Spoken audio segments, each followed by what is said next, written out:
Olá, hoje é terça-feira, dia 5 de maio, o Panorama está começando. E na edição de hoje você vai ver a nomeação do novo diretor-geral da Polícia Federal. Projeto da PM realiza live de prevenção contra a Covid-19. Saiba como está o andamento das obras de asfaltamento das ruas de Caratinga. Esses e outros temas no nosso Giro de Notícias. Veja também quais são as projeções do governo de Minas para o pico da pandemia do novo coronavírus. No quadro Pensa Direito, você vai saber como funciona a possibilidade de revisão do contrato de aluguel por causa da crise causada pela Covid-19. E ainda, como ficam os relacionamentos neste período de isolamento social e as dicas para um convívio mais saudável. Fique ligado, o Panorama está no ar.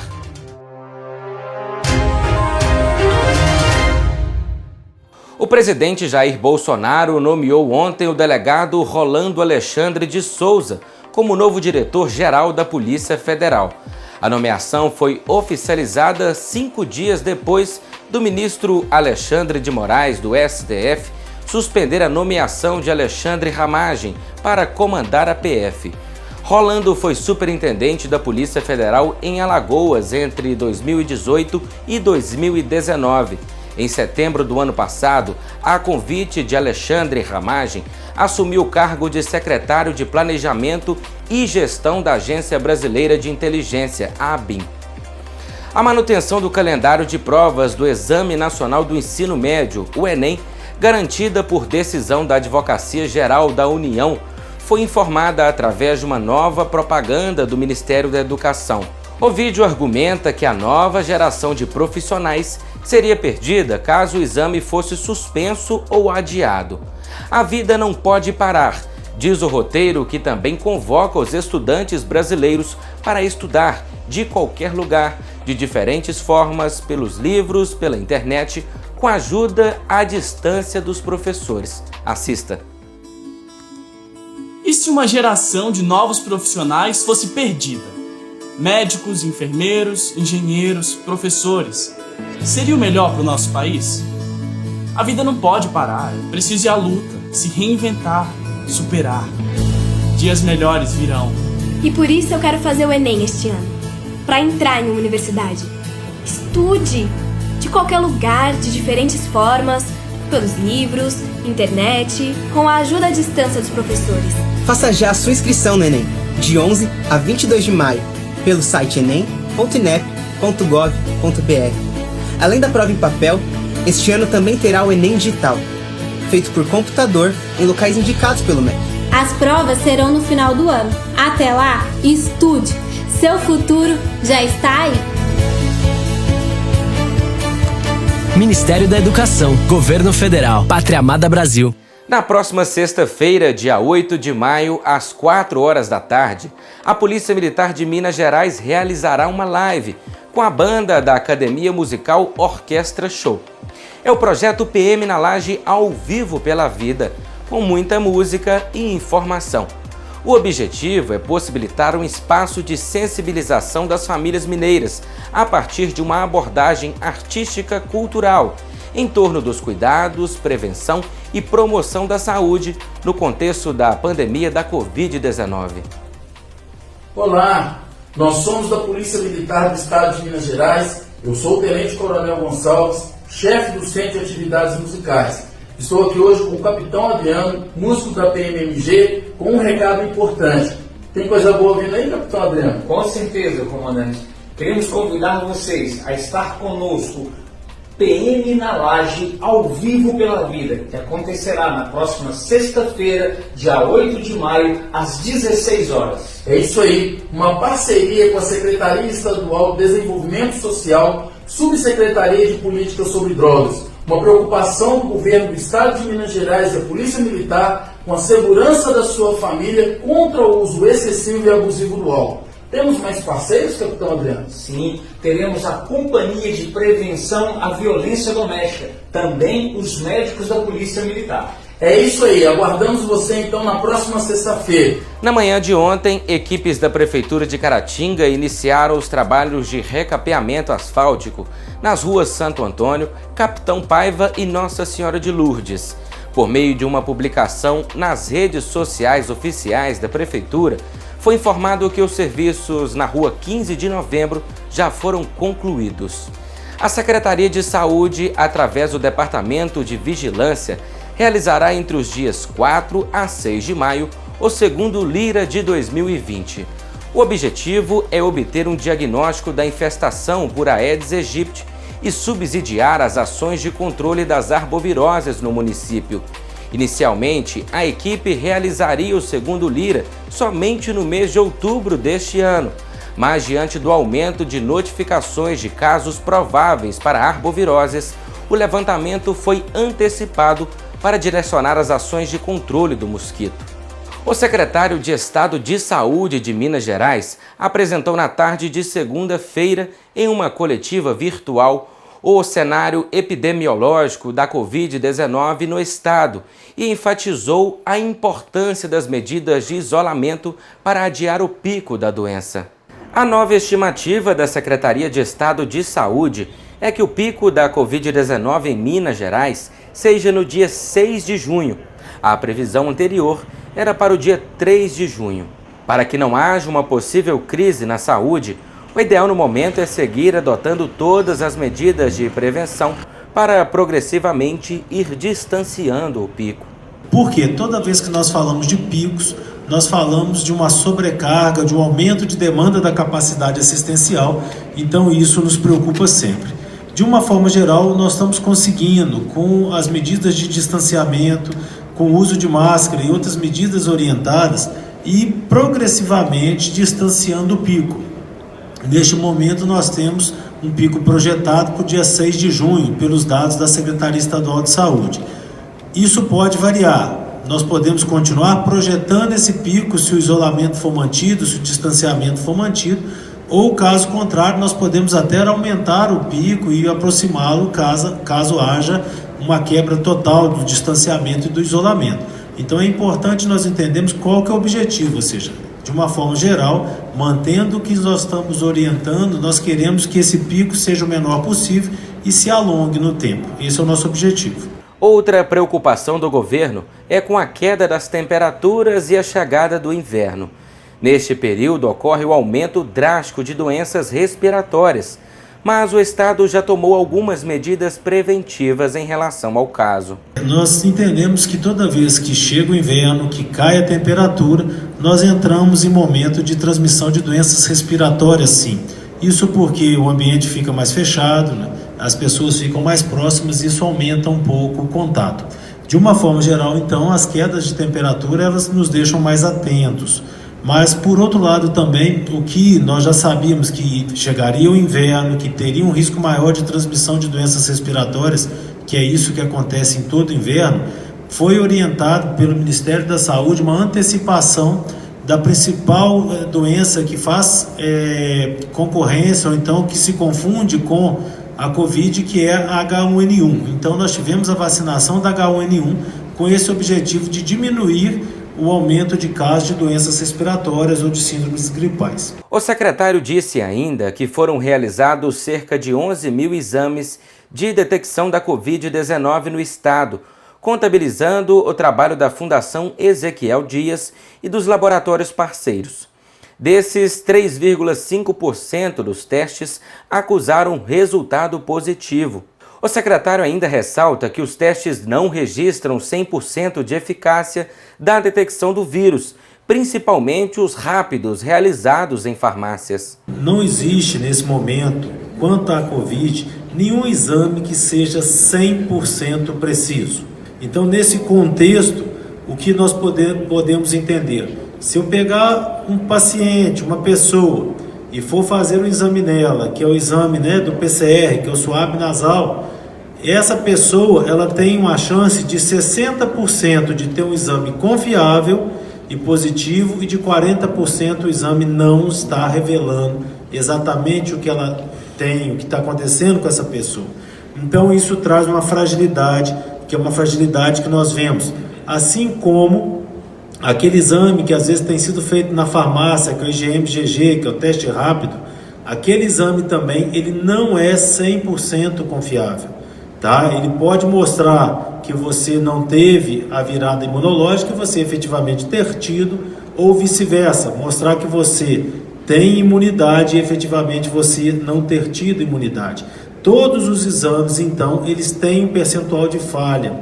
Isso faz com que seja fundamental a avaliação técnica, a avaliação médica, para que nós tenhamos a qualidade dos exames. No quadro Pense Direito, você vai saber como funciona a possibilidade de revisão de um contrato de aluguel durante esta pandemia. Confira. A possibilidade de redução ou renegociação do valor dos aluguéis em razão da pandemia do coronavírus, em razão da crise econômica causada pela pandemia do coronavírus, impondo isolamento social, quarentena, dentre outras medidas, ela é uma questão muito polêmica no meio jurídico. Não tem consenso, tá? Alguns doutrinadores vão entender que é possível, alguns vão entender que não, mas nós temos visto aí no meio jurídico algumas decisões favoráveis, inclusive no Tribunal de Justiça de Minas Gerais e também no Tribunal de Justiça de São Paulo. Já foram noticiadas algumas decisões favoráveis. É importante a gente perceber o seguinte, que de fato essa pandemia causada pelo coronavírus, ela impõe algumas restrições severas aos comércios e à atividade empresarial como um todo, Os estados e municípios, principalmente, têm regulado essas questões, impondo aí restrições de liberdade, de locomoção, de abertura de comércio. Dentre essas restrições, nós temos aí restrições relacionadas ao horário de funcionamento, ao número de pessoas que vão poder estar presentes ali por momento num determinado tipo de estabelecimento. Alguns estabelecimentos estão sendo fechados, Alguns tipos de estabelecimentos têm sido decretado o seu fechamento porque são estabelecimentos incompatíveis ali com esse cenário atual, porque são estabelecimentos em que transitam muitas pessoas e aglomeram-se muitas pessoas. É bom a gente observar o seguinte, que alguns estabelecimentos, se não a maioria deles, tem como despesa mais alta ou como despesas mais altas essas despesas provenientes do aluguel. Esse valor a ser pago mensalmente para poder continuar no uso ali daquele bem imóvel que aquele empresário exerce a atividade empresarial dele. Com relação a isso, com relação à possibilidade de redução dos valores dos aluguéis ou mesmo renegociação desses valores, tem surgido algumas teorias. A gente pode resgatar algumas teorias do direito civil, do direito empresarial, que regulam os contratos de maneira geral e são aplicáveis a essa oportunidade, a esse momento. Então a primeira teoria que a gente pode citar é a teoria da imprevisão, que vai possibilitar tanto a resolução, que é o fim do contrato, quanto a revisão dessas cláusulas contratuais, especificamente relacionadas ao valor dos aluguéis. E essa teoria tem alguns pressupostos, Sem querer entrar em matérias muito técnicas aqui juridicamente, mas para a gente saber por que dessa aplicação dessa teoria a esses casos é o seguinte. Essa teoria parte do pressuposto que, se houver um desequilíbrio contratual superveniente, em razão de um fato superveniente, ou seja, um fato que não foi causado ou não existia antes do início desse contrato, do firmamento desse contrato, que seja um desequilíbrio decorrente de um fato superveniente que também seja imprevisível e que gere uma obrigação excessiva para uma das partes, é possível sim a gente buscar tanto o fim do contrato, a resolução, quanto a readequação, a revisão dessas cláusulas contratuais. E aí essa teoria vai vir para poder afastar a regra geral que norteia os contratos, que é a regra de que o contrato faz lei entre as partes, a regra do pacta sunt servanda. Em regra, o valor estabelecido ali a título de aluguéis, ele é imutável, tá bom? Dentro das cláusulas que foram estabelecidas, é claro que tem sempre uma previsão de aumento anual, mas em regra não pode diminuir. Mas em razão dessa onerosidade excessiva decorrente desse cenário atual de crise econômica em razão da pandemia de coronavírus, eu entendo ser sim possível aplicarmos a teoria da imprevisão para buscarmos aí realmente a revisão ou a readequação ou o cancelamento desse contrato que foi estabelecido, esse contrato de aluguel. Tá bom? A gente tem também aqui o fato do príncipe. O que é o fato do príncipe? É aquele fato que é praticado pela administração pública, pelos poderes públicos, tá? Num cenário em que não são partes nessa relação contratual e que acabam gerando reflexos, acabam refletindo direto ou indiretamente nesses contratos firmados entre os particulares, tá bom? Mas a administração pública não é parte nesse ato que ela pratica e que reflete nos particulares. Vamos entender o seguinte, por exemplo, quando iniciou-se a pandemia de coronavírus aí, muitos estados e municípios têm decretado ou legislado essa suspensão até interrupção de algumas atividades comerciais. Esses atos, legislativos, esses atos regulatórios, decretos, etc., são fato do príncipe. São fatos praticados pela administração pública, pelos poderes públicos em geral, que, não sendo partes nesses nossos contratos de aluguel aqui, porque os contratos não são firmados com o município, com o estado, são firmados entre particulares, mas não sendo parte nesses contratos, esses atos repercutem em tais contratos. Então é possível também, com base no fato do príncipe, buscar a diminuição do valor dos aluguéis, tá? Já que, é claro, esse isolamento que está sendo imposto, e muito bem imposto, por sinal, porque é necessário, mas que está sendo imposto, e essa limitação da liberdade que está sendo imposta nesse momento, ela vem justamente para mitigar, diminuir os efeitos do coronavírus, mas tem por consequência a diminuição da atividade empresarial, que também vai ter por consequência a redução da receita, dos lucros dos empresários, né? Das empresas de maneira geral. Então, realmente, é possível se invocar o fato do príncipe também, além da teoria da imprevisão, para poder buscar a diminuição dos valores dos aluguéis, tá bom? E a gente tem também o vetor da onerosidade excessiva, que estaria relacionado à teoria da imprevisão aí. Com essa crise, como já foi adiantado, com essa crise em razão do coronavírus, essa crise econômica, de fato, muitos estabelecimentos comerciais têm visto as despesas como aluguéis como excessivamente onerosas. Essas despesas estão causando ali, muitas vezes, até o impedimento da atividade negocial, porque se o empresário pagar o aluguel naquele mês, considerando que ele vendeu pouco, vendeu muito menos, se ele pagar o aluguel, ele não paga funcionário e aí não funciona.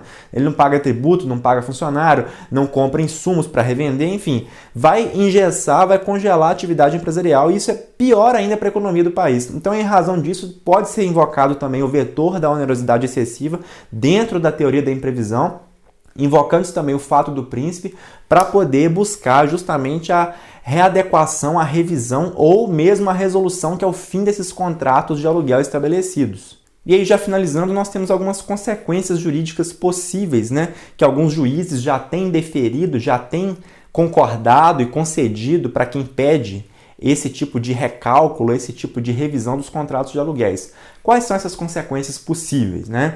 Claro que vai depender de uma análise caso a caso para ver o que é cabível. A pessoa que tem interesse em buscar uma redução vai ter que negociar diretamente com o senhorio dela, aquela pessoa que aluga o imóvel para ela, e caso não seja possível um acordo, vai ser necessário demandar judicialmente, vai ser necessário a interveniência de um advogado aí para poder orientar, para poder estabelecer a prova que vai ser necessária.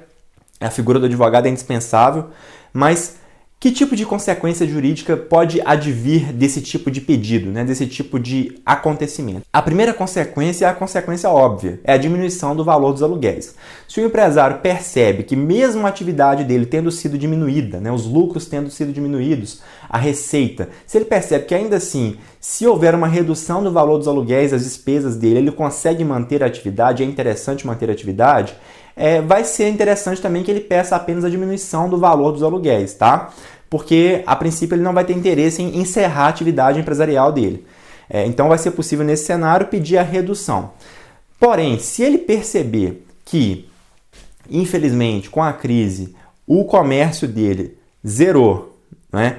Ficou inviável de manter aquela atividade comercial, como pode acontecer, por exemplo, os donos de bares, de boates, que são estabelecimentos que, por sua natureza, exigem uma grande aglomeração de pessoas, né, para poder ser rentáveis. Se o comerciante perceber esse tipo de situação, vai ser possível ele buscar o fim do contrato, a resolução do contrato, inclusive afastando multa e juros, etc, etc. Claro que vai ter que depender de uma análise caso a caso, como eu já disse. E outra consequência possível também é a suspensão da ordem de despejo nesse momento, tá? Enquanto durarem os períodos de isolamento, quarentena, etc., impostos por esses decretos e leis estaduais ou municipais, o interessado, o comerciante, pode, por meio de um advogado, buscar na justiça que o juiz determine a suspensão de eventual ordem de despejo, para que aquela pessoa não possa ser despejada, aquela atividade comercial não se encerre nesse momento de crise, tá bom? Então, também é possível essa suspensão da ordem de despejo. São consequências jurídicas distintas, né? Não necessariamente esse período de crise vai dar causa a uma redução do valor dos aluguéis. Pode haver uma mera renegociação, por exemplo. Olha só, eu não consigo te pagar agora, mas vamos acumular esse valor aqui. Tira os juros e a correção monetária, vamos acumular e eu te pago daqui 6 meses parcelado. Tá? Eu não estou pedindo redução, mas eu estou pedindo um prazo de carência para pagar. É possível também se pedir isso, se negociar isso, tá bom? Então é importante a gente se atentar para isso. Aquela pessoa que se sente prejudicada em razão desse período de crise, ela pode realmente buscar essas consequências jurídicas aí. Mas vai depender da análise casuística, caso a caso, e vai depender também de um acordo ou de uma ação judicial. Agora vamos ver como fica a previsão do tempo para Caratinga e região. De acordo com informações do Clima Tempo, a previsão para esta terça-feira é de dia de sol, com nevoeiros ao amanhecer. As nuvens aumentam no decorrer da tarde.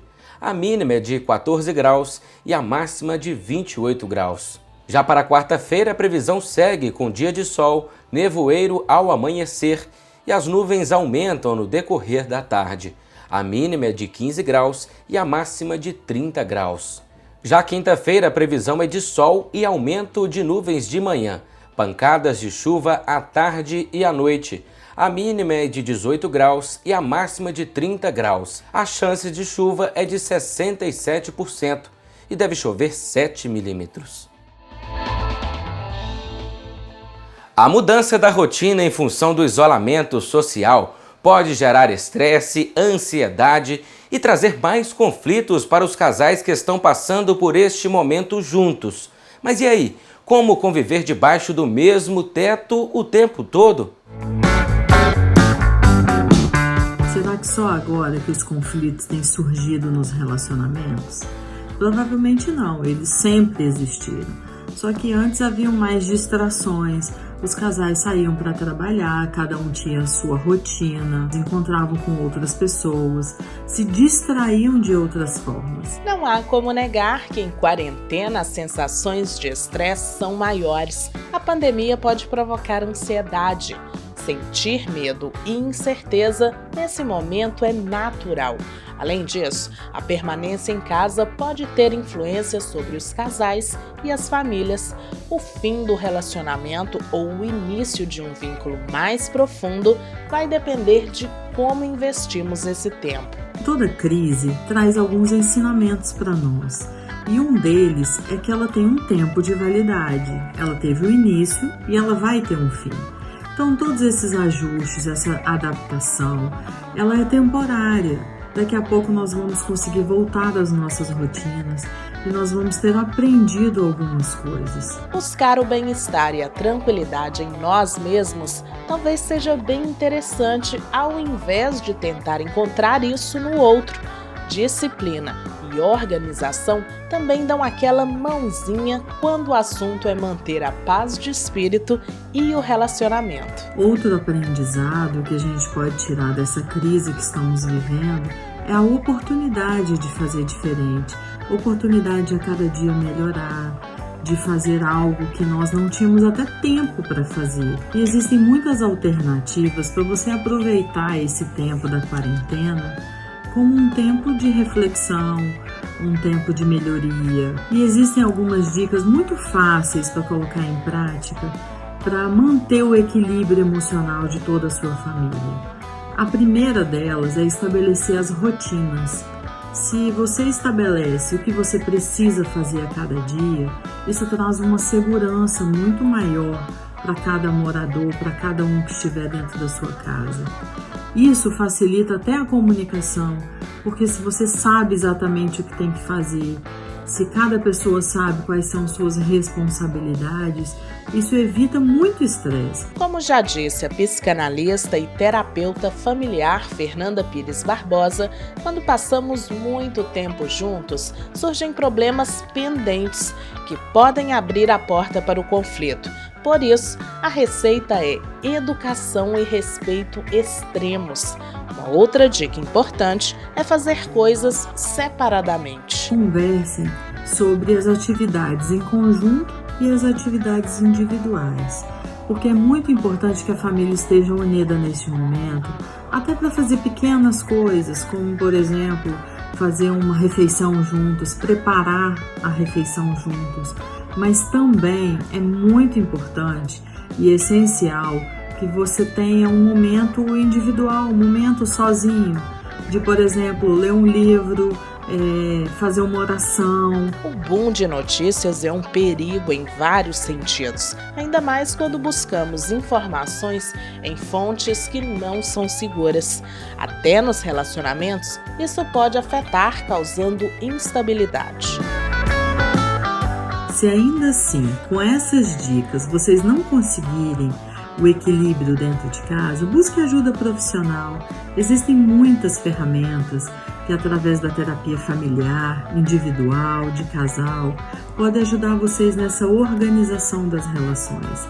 Não desista, invista na sua família. Estamos chegando ao final de mais uma edição do Panorama. Siga acompanhando as nossas redes sociais e não deixe de curtir e compartilhar os nossos conteúdos. Se quiser entrar em contato conosco, é só mandar uma mensagem para o nosso WhatsApp 33 99836 2813. Vamos ficando por aqui. Obrigado pela audiência e companhia. Até amanhã.